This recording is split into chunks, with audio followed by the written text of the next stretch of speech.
दोस्तों कानपुर के मैदान पर चौथे दिन बांग्लादेश पर टूटा भारतीय टीम का कहर। रोहित के साथ में यशस्वी राहुल और विराट ने मचाया ऐसा हाहाकार। 233 के जवाब में ठोक डाले 285 रन। तो फिर जब काउंटर अटैक करने के लिए आई बांग्लादेश की क्रिकेट टीम तो अश्विन ने अपनी जादुई फिरकी से उनके टॉप ऑर्डर को ढेर कर चौथे दिन की टीम इंडिया की ऐतिहासिक जीत की दास्तान लिख डाली। तो आखिर कैसे महज एक दिन में ही टीम इंडिया के सामने घुटने टेक गई बांग्लादेश? आखिर कैसे विस्फोटक बैटिंग के बाद कातिलाना गेंदबाजी से जीत के करीब पहुंच चुकी है टीम इंडिया? इस रोमांचक दूसरे टेस्ट मैच के चौथे दिन की दिल दहला देने वाली पूरी हाईलाइट तो हम आपको दिखाएंगे, लेकिन उससे पहले यदि आप भी रोहित और अश्विन के फैन हैं तो वीडियो को लाइक दिल से जरूर करें। दोस्तों भारत और बांग्लादेश के बीच दूसरा टेस्ट मुकाबला कानपुर के ग्रीन पार्क फील्ड स्टेडियम पर खेला जा रहा है। और दोस्तों पहले दिन जहां रोहित ने टॉस जीतकर बांग्लादेश को पहले बैटिंग करने का न्योता दिया, केवल 35 ओवर खेलकर बांग्लादेश 107 रन 3 विकेट के नुकसान पर बना पाई थी। तभी मूसलाधार बारिश के चलते पहले दिन का खेल रद्द हो जाता है। तो वहीं दूसरे दिन तो एक ओवर का भी खेल नहीं हो पाया था, जिसने टीम इंडिया की चिंता बढ़ा दी थी। तो वहीं गरीबी में आटा गीला। तीसरे दिन भी हालात कुछ ज्यादा सुधरे। तीसरे दिन भी मैच शुरू नहीं हो पाया। ऐसे में अब केवल आखिरी 2 दिन का खेल बाकी था। चौथे दिन पूरा स्टेडियम खचाखच भरा हुआ था टीम इंडिया का जलवा देखने के लिए, और करोड़ों फैंस की दुआओं का असर भी हुआ। जब सूरज की पहली किरण के साथ चौथे दिन का खेल आखिरकार समय पर शुरू हो गया तो भारतीय गेंदबाज जल्द से जल्द बांग्लादेश को ऑल आउट कर टीम इंडिया की जीत की नई उम्मीद जिंदा करना चाहते थे। वहीं मुशफिकुर रहीम और मोमिनुल हक ये सोचकर आए थे कि अपनी टीम को ज्यादा से ज्यादा बड़े स्कोर तक आगे ले जाए, लेकिन जसप्रीत बुमराह कहां बांग्लादेश को वापसी का मौका देने वाले थे। इस बार 41वां ओवर लेकर आए बुमराह की पहली गेंद पर, जहां मुशफिकुर रहीम ने चौका लगाकर उनके आत्मसम्मान को गहरी ठेस पहुंचाई। तो जसप्रीत बुमराह ने ईंट का जवाब पत्थर से देते हुए अगली ही गेंद पर मुशफिकुर के तीनों विकेट उखाड़कर टीम इंडिया को दिन की पहली सफलता दिला दी थी। जहां मुशफिकुर को तो समझ ही नहीं आया कि आखिरकार कैसे बल्ला नीचे आने से पहले बुमराह ने उन्हें क्लीन बोल्ड कर दिया। वो इस मैच में 32 गेंद पर केवल 11 रन बनाकर पवेलियन लौट गए। और अब बांग्लादेश को चौथा झटका लगने के बाद मैदान पर लिटन दास मोर्चा संभालने के लिए आए थे, लेकिन इस विकेट के बाद तो ऐसा लगा कि उन्होंने टेस्ट को T20 समझ लिया है। जहां आकाशदीप के स्वागत में मोमिनुल ने चौका लगा दिया तो लिटन दास तो मानो सिर पर कफन बांध कर आए थे। आते ही उन्होंने सीधा जसप्रीत बुमराह से पंगा ले लिया। 43वां ओवर लेकर आए बुमराह की पहली गेंद पर लिटन दास ने शानदार चौका लगाया तो तीसरी गेंद को भी उन्होंने कवर के ऊपर से चौके में तब्दील कर अचानक से भारत की विकेट की खुशियों को मातम में बदलना शुरू कर दिया था। यहां तक कि कोई तो भरोसा ही नहीं कर पाया जब बुमराह की 5वीं गेंद पर भी लिटन दास एक और चौका उड़ा दिया। इस ओवर ने लिटन ने हमला करते हुए कुल 12 रन बटोर डाले। 43 ओवर में ही बांग्लादेश को 128 रनों तक पहुंचा दिया, जो भारत के लिए अच्छे संकेत तो बिल्कुल भी नहीं लग रहे थे।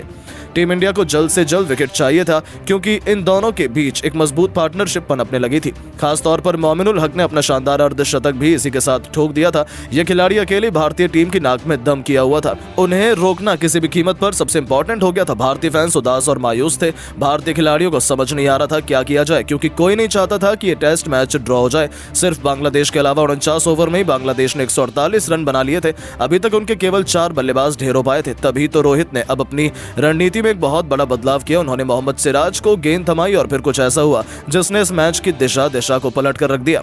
जी हां दोस्तों, मोहम्मद सिराज की चौथी गेंद पर लिटन दास ने आगे बढ़कर एक जोरदार शॉट लगाया, लेकिन गेंद और बाउंड्री के बीच आ गए रोहित शर्मा, जिन्होंने सुपरमैन की तरह हवा में 5 फुट ऊंची छलांग लगाते हुए केवल एक हाथ से शानदार कैच लपक कर लिटन दास की पारी का अंत किया। और उन्होंने ये अद्भुत कैच के चलते लिटन दास केवल 13 रन बनाकर पवेलियन लौट गए।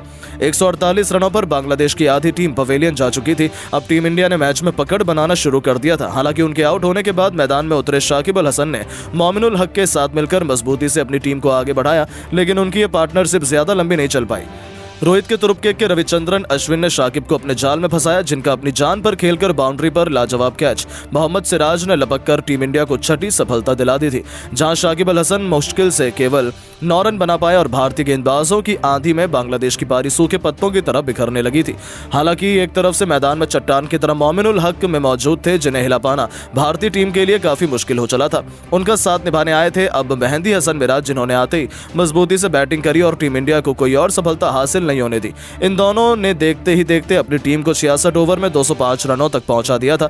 खासतौर पर मोमिनुल हक ने शानदार चौका लगाकर इन मुश्किल परिस्थितियों में शानदार शतक जड़कर अपने साहस का अद्भुत प्रदर्शन किया था, जिसके दम पर लंच तक बांग्लादेश की क्रिकेट टीम इस मैच में मजबूत स्थिति में नजर आ रही थी।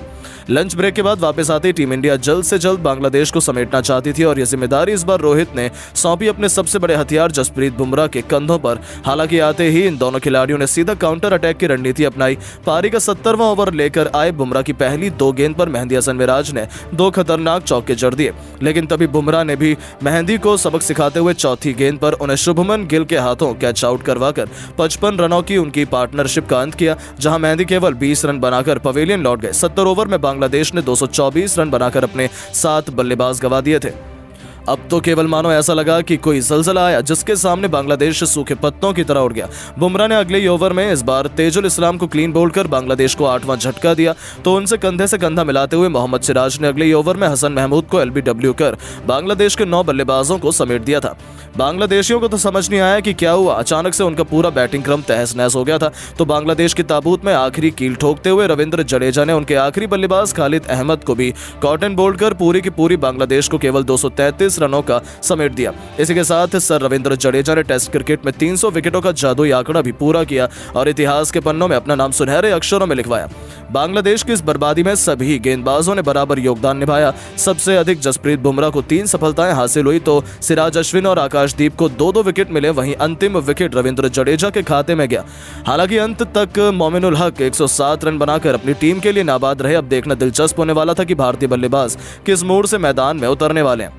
रोहित और जायसवाल पर जिम्मेदारी थी अपनी टीम को बेहद खतरनाक शुरुआत दिलाने की। फिर पहले ओवर से ही इन दोनों बल्लेबाजों ने ऐसी तबाही मचाई कि बांग्लादेश का दिल बैठ गया। जी हां, पहले ओवर में यशस्वी जायसवाल ने हसन महमूद के स्वागत में एक के बाद एक 3 खतरनाक चौकों की हैट्रिक लगा दी, तो दूसरे ओवर में कप्तान रोहित ने खलीद अहमद की पहली गेंद पर आगे बढ़कर 90 मीटर लंबा ऐसा खौफनाक छक्का लगाया है कि गेंद गुम हो गई। तो अगली ही गेंद पर खालिद की बाउंसर को अपने ट्रेडमार्क पुल शॉट से मिड विकेट के ऊपर स्टेडियम के दूसरे स्टैंड में मारकर रोहित ने बांग्लादेशी खेमे में हाहाकार मचा दिया था। कानपुर का पूरा क्राउड तो ऐसे झूम रहा था मानो कि टीम इंडिया ने वर्ल्ड कप ही जीत लिया हो। उनके सब्र का फल रोहित शर्मा उन्हें बेहद शानदार अंदाज में दे रहे थे। ऐसा लग रहा था कि आज तो ये दोनों गेंदबाजों का करियर तबाह करने के इरादे से आए हैं। तीसरे ओवर में भी हसन महमूद की धज्जियां उड़ाते हुए रोहित ने एक और आसमानी छक्का जड़ा, तो आखिरी 2 गेंद पर जायसवाल ने छक्का और चौका जड़कर 3 ओवर में टीम इंडिया को 51 रनों तक पहुंचा दिया था। ये तो टेस्ट में T20 नहीं बल्कि T10 खेल रहे थे। बांग्लादेश को भी समझ नहीं आ रहा था कि आखिर ये कैसी बर्बादी उन्हें देखने को मिल रही है। ये दोनों पता नहीं किस बात का बदला बांग्लादेश से ले रहे थे। लेकिन दोस्तों, हर अच्छी चीज का अंत आता है। चौथे ओवर में मेहंदी हसन मिराज का स्वागत जहां रोहित ने चौके से किया, तो इसी ओवर की अंतिम गेंद पर रोहित शर्मा एक खतरनाक गेंद को आगे क्लीन बोल्ड हो गए। रोहित को यह गेंद समझ ही नहीं आई और 11 गेंद में एक चौके और 3 तूफानी छक्कों की बदौलत 23 रन बनाकर रोहित को पवेलियन लौटना पड़ा। लेकिन जाने से पहले रोहित ने अपना काम कर दिया था। उनके आउट होने के बाद अब मैदान में मोर्चा संभालने के लिए शुभमन गिल आए थे, लेकिन दूसरी तरफ से यशस्वी जायसवाल कहां रुकने वाले थे। छठे ओवर में मेहंदी को आड़े हाथों लेते थप्पड़ की तरह 2 करारे चौके बटोरते हुए, तो 7वें ओवर में तेजुल इस्लाम के स्वागत में भी यशस्वी ने चौके की बारिश कर दी और देखते ही देखते यशस्वी ने 31 गेंद में अपना शानदार अर्धशतक ठोक दिया और अपने 50 पूरा करते ही मानो उनके सर तो खून सवार हो गया। उन्होंने अपने विस्फोटक बल्लेबाजी से ऐसा तहलका मचाया कि 10 ओवर में टीम इंडिया को 99 रनों तक पहुंचाया, तो 11वें ओवर की पहली गेंद पर चौका जड़कर उन्होंने टीम इंडिया को 100 रनों के पार ले जाकर खड़ा कर दिया। वहीं इन दोनों धुरंधरों ने भी केवल 41 गेंद पर 50 रनों से अधिक की साझेदारी को अंजाम दिया था। वो बहुत तेजी से अपने शतक की तरफ बढ़ रहे थे, लेकिन दोस्तों तभी 15वां ओवर लेकर आए हसन महमूद ने यशस्वी जायसवाल को क्लीन बोल्ड कर टीम इंडिया को सबसे बड़ा झटका दिया। लेकिन जाने से पहले यशस्वी ने केवल 51 गेंद पर 12 चौके और 2 तूफानी छक्कों से सजी 72 रनों की दमदार पारी खेली थी।